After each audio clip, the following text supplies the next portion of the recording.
passed out. I took 6 Xanax and I was lit. I'm good. I'm not sick. I'll see y'all tonight. Lil Peep adalah seorang rapper dan penyanyi asal Amerika yang dikenal karena gaya musiknya yang menggabungkan emo, trap, dan lofi dengan lirik-lirik yang jujur tentang kesedihan, kecemasan, dan kehidupan pribadi.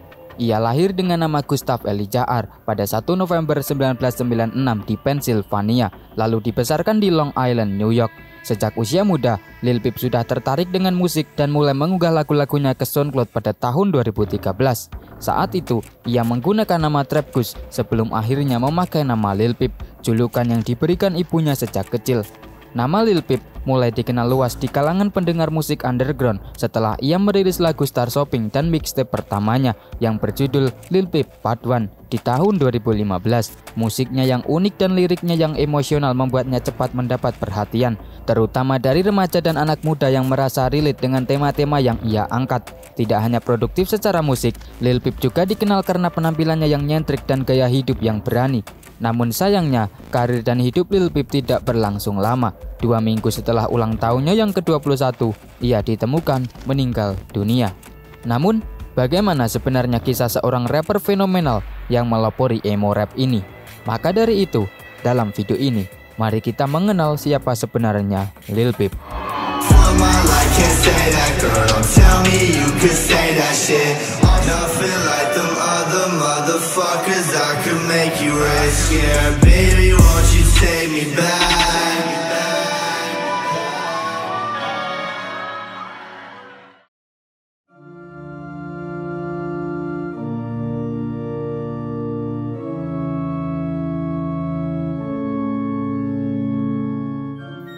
Lil Peep yang lahir dengan nama Gustav Elijah R. pada 1 November 1996 di Allentown, Pennsylvania adalah anak kedua dari Liza Womack, seorang guru kelas 1 sekolah dasar.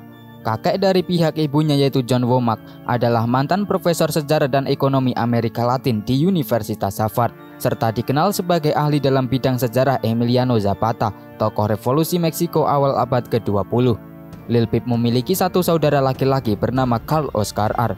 Kedua orang tuanya adalah lulusan Universitas Harvard. Ibunya berasal dari Oklahoma, sedangkan ayahnya berkebangsaan Swedia. Pada tahun 2016, Lil Peep mengaku sebagai warga negara Swedia yang diperolehnya secara otomatis melalui ayahnya, sesuai hukum Swedia yang memberikan kewarganegaraan kepada anak yang memiliki orang tua berkewarganegaraan Swedia. Sebelum menginjak usia 5 tahun, keluarga Lil Peep pindah ke Long Beach, New York di kawasan Long Island. Ia bersekolah di Lindell Elementary School yang terletak tepat di seberang apartemen ibunya. Saat kelas 3, Lil Peep masuk dalam program siswa berbakat di sekolahnya. Ia juga sempat mengikuti kelas percepatan saat SMP. Selain aktif bermain trombon dan tuba, sejak kecil ia sudah menunjukkan ketertarikan pada dunia musik dan juga fashion. Pada tahun 2012, saat usianya 15 tahun, kedua orang tuanya bercerai. Sekitar usia 16 tahun, menurut ibunya, Lil Peep mulai mengalami kecemasan dan mulai mengonsumsi ganja serta sanak sebagai bentuk swamedikasi. Ia sangat dekat dengan ibunya, bahkan membuat tato pertamanya berupa inisial dan juga tanggal lahir ibunya di lengannya saat berusia 14 tahun. Setelah perpisahan orang tuanya, Lil Peep tinggal bersama ibu dan kakaknya di Long Beach. Tempat ini kemudian menjadi tempat ia merekam sejumlah karya awalnya. Sebagai remaja, Lil Peep menyebut dirinya seorang penyendiri yang banyak menjalin pertemanan secara daring, terinspirasi oleh musisi-musisi underground seperti The Solo Waterboys dan I Love Makonnen. Lil Peep sendiri mulai menciptakan musik saat ia tinggal di Long Island menggunakan nama samaran Trap Goose. Ia sempat tinggal bersama teman masa kecilnya bernama Brennan Savage sebelum akhirnya mereka berdua memutuskan pindah ke Los Angeles. Lil Peep bersekolah di Long Beach High School, Lido Beach, New York. Pada tahun 2012, sekolah tersebut terkena dampak badai Sandy yang menyebabkan sekolah ditutup selama beberapa minggu.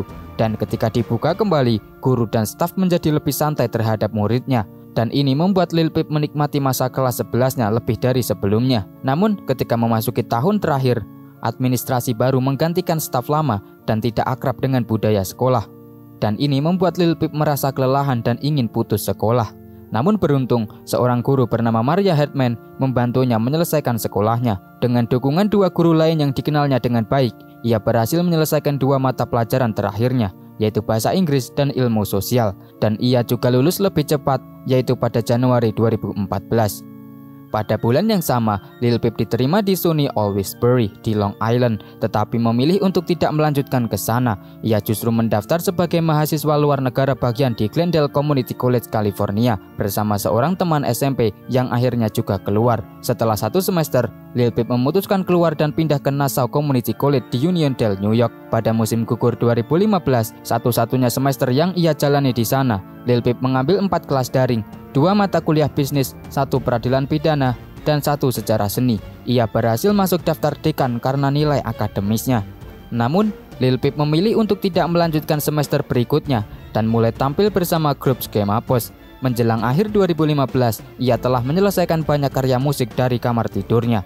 Pada usia 18 tahun, Lil Peep membuat tato wajah pertamanya, yaitu bergambar broken heart di bawah mata kirinya sebagai simbol komitmen untuk menjauhi gaya hidup konvensional.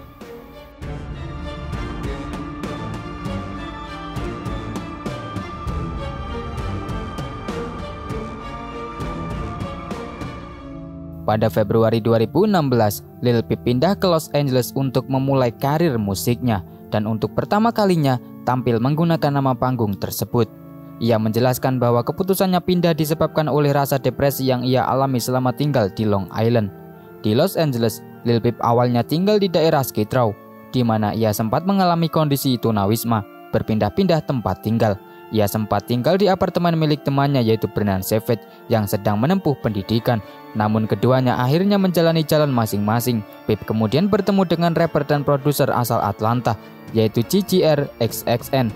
Lalu rapper asal Florida Ghosteman dan rapper asal Houston yaitu Cracksen, dan tinggal bersama mereka sambil membentuk kolektif musik bersama yaitu Schemapos. Ia pertama kali mengenal Cracksen secara daring, lalu diperkenalkan kepada GGRSXN yang saat itu sedang mencari penyanyi. Selama tahun pertamanya di Los Angeles, Lil Peep juga sempat kuliah di Glendale Community College. Pada tahun 2015, Lil Peep merilis EP pertamanya berjudul Feels, disusul dengan mixtape debutnya yaitu Lil Peep Part 1 yang berhasil menarik 4.000 pendengar hanya dalam minggu pertama. Dan tak lama kemudian, ia merilis mixtape lanjutan berjudul Live Forever. Menurut teman-teman dekatnya, EP pertamanya berjudul Feels memiliki nuansa mirip karya Dylan Ross, salah satu musisi yang banyak dipelajari dan menginspirasi Lil Peep.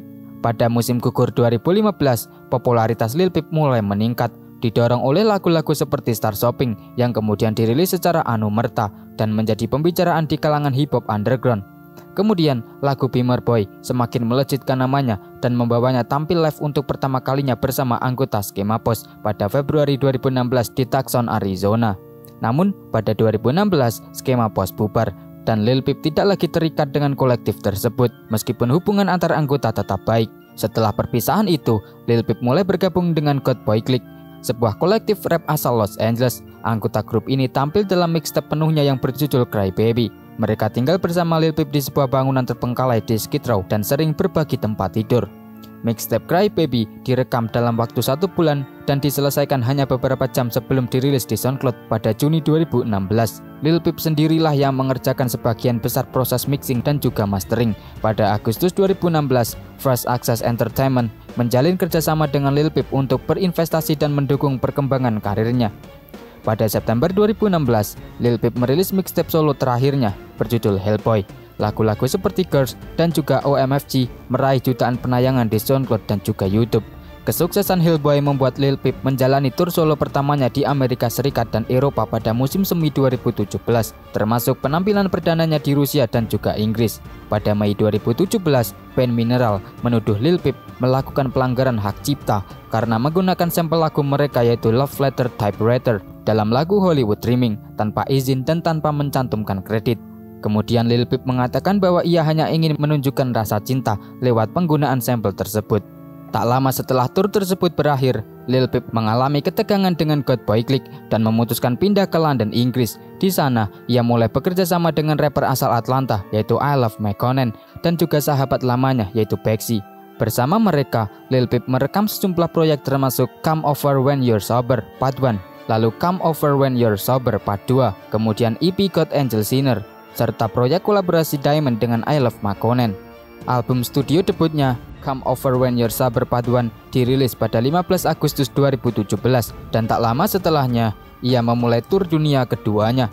Dimulai dari Inggris pada bulan September, lalu berlanjut ke Jerman dan kemudian ke Amerika Serikat pada bulan November. Namun sayangnya, tur ini harus terhenti akibat kematiannya yang tragis.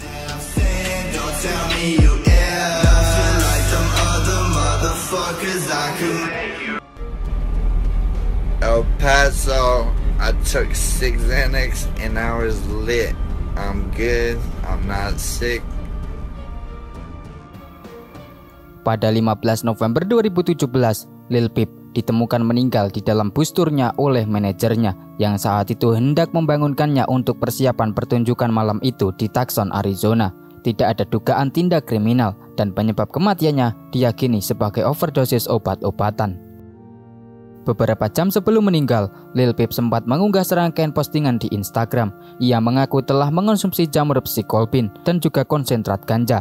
Dalam unggahan lain, ia menyebut telah menelan 6 butir alprazolam setelah sebelumnya terlihat berusaha menelan pil tak dikenal dari sebuah botol resep yang penuh. Salah satu postingan berbunyi, "When I die, you love me." Dalam laporan polisi yang dirilis beberapa hari setelah kematiannya, disebutkan bahwa Lil Peep sempat tidur siang sekitar pukul 17.45. Manajernya memeriksa keadaannya 2 kali dan mendapati ia masih bernafas. Namun saat pemeriksaan ketiga, Lil Peep tidak lagi responsif dan tidak bernafas. Sang manajer sempat melakukan CPR sebelum para medis datang.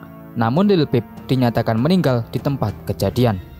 Pada 8 Desember 2017, kantor pemeriksa medis Pima County menyatakan penyebab resmi kematiannya adalah overdosis tidak disengaja akibat kombinasi fentanyl, obat penghilang rasa sakit yang kuat, dan alprazolam. Tes toksologi juga menunjukkan keberadaan THC, kokain, dan juga tramadol, serta berbagai opioid lain seperti hidrokodon, hidromorfon, oksikodon, dan juga oksimorfon. Tapi tidak ditemukan alkohol dalam sistem tubuhnya. Pada tahun 2019, Liza Womack, yaitu ibu Lil Peep, mengajukan gugatan kematian tidak wajar terhadap manajemen Lil Peep, yaitu First Access Entertainment. Ia menuduh mereka melakukan kelalaian dan juga pelanggaran kontak yang berkontribusi pada kematian putranya. Gugatan itu menyatakan bahwa FIA secara aktif menyediakan akses terhadap obat-obatan ilegal dan juga obat resep, serta membiarkan penggunaan narkoba selama tur berlangsung. Meskipun mereka mengetahui bahwa Lil Peep memiliki masalah kecanduan. Bahkan dalam salah satu bagian gugatan disebutkan bahwa FIA mendorong Lil Peep untuk menggunakan obat-obatan. Manajemen pun menanggapi dengan pernyataan resmi. Kematian Lil Peep akibat overdosis adalah tragedi besar. Namun, tuduhan bahwa FIA atau siapapun di bawah naungannya bertanggung jawab atau berkontribusi terhadap kematiannya adalah tidak benar. Justru kami berulang kali mendorong Lil Peep untuk berhenti menggunakan narkoba dan menjauh dari pengaruh buruk orang-orang di sekitarnya. Manajemen secara resmi mengajukan dokumen ke Pengadilan Tinggi Los Angeles pada 23 Desember 2019 untuk menolak semua tuduhan, termasuk kelalaian dan pelanggaran kontrak. Dalam wawancara dengan Rolling Stone, Sarah Stennett dari manajemen Lil Peep mengatakan bahwa ia sangat melindungi Lil Peep sejak hari pertamanya. Manajemen mengklaim bahwa hubungan mereka dengan Lil Peep adalah murni urusan bisnis yang kemudian dibantah oleh pihak keluarga. Meski berseteru secara hukum, manajemen tetap mendukung perilisan album Anumerta, yaitu Come Over When You're Sober Part 2 pada 2018 yang menjadi kesuksesan terbesar Lil Peep di tangga lagu Billboard, meraih posisi keempat. Setelah 4 tahun proses hukum, gugatan ini akhirnya diselesaikan di luar pengadilan pada Februari 2023. Rincian penyelesaian tidak diumumkan ke publik, namun diketahui bahwa seluruh katalog musik Lil Peep berpindah ke pengelolaan keluarganya. Lil Peep sendiri terbuka mengenai seksualitas, depresi, patah hati, dan kecanduannya terhadap narkoba. Pada 8 Agustus 2017, ia menyatakan dirinya biseksual melalui Twitter dengan kalimat sederhana, "Yes, I'm bisexual." Dan setelah itu, ia sering menanggapi homofobia secara langsung di media sosial. Ia juga dikenal sebagai kolaborator dari I Love Makonnen, musisi yang secara terbuka menyatakan dirinya gay dan juga mencampur unsur rap dan rock dalam karyanya. Pada September 2017, Lil Peep mulai berkencan dengan Bellatron, yaitu aktris dan juga penyanyi. Hubungan mereka singkat dan Bella kemudian berpacaran dengan rapper Mudson. Menjelang akhir hidupnya, Lil Peep berpacaran dengan Arzaila Rodriguez, seorang influencer Instagram yang ia temui saat tur Come Over When You're Sober. Lil Peep sering berbicara tentang depresi, kecemasan, dan gangguan bipolar yang ia alami. ia juga mengaku memiliki dorongan bunuh diri sejak masih remaja. Dalam lagu UMFG dari mixtape Hellboy, ia secara eksplisit mengungkapkan keinginannya untuk mengakhiri hidupnya. Dalam sebuah wawancara, saat ditanya apakah ia benar-benar ingin bunuh diri, ia menjawab, "Yeah, it is serious. I suffer from depression and some days I wake up and I'm like, fuck. I wish I didn't wake up.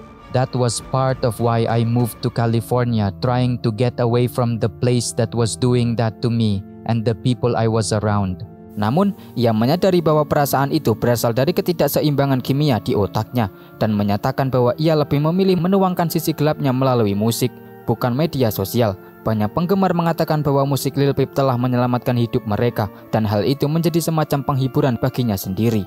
Meskipun orang-orang terdekatnya mendorong untuk mencari bantuan profesional, Lil Peep menolak pengobatan medis untuk depresinya. Ia lebih memilih untuk menggunakan ganja dan obat-obatan lain secara bebas. Dalam wawancara terakhirnya dengan Zane Lowe, ia mengaku bahwa depresinya semakin parah. Lil Peep sering menyebutkan kecanduannya terhadap kokain, ekstasi, dan juga sanak dalam lirik lagunya maupun postingan media sosial. Ia menyebut dirinya sebagai pecandu produktif, meskipun juga menyarankan para penggemarnya untuk tidak mengikuti jejaknya. Menjelang akhir hayatnya, Lil Peep tinggal di Portobello Road, London, bersama sahabat dan kolaborator dekatnya yaitu Beyoncé dan produser Smoke Asak. Kepindahannya ke London merupakan upaya untuk melarikan diri dari kondisi hidup dan kolektif lamanya, yaitu God Boy Clique.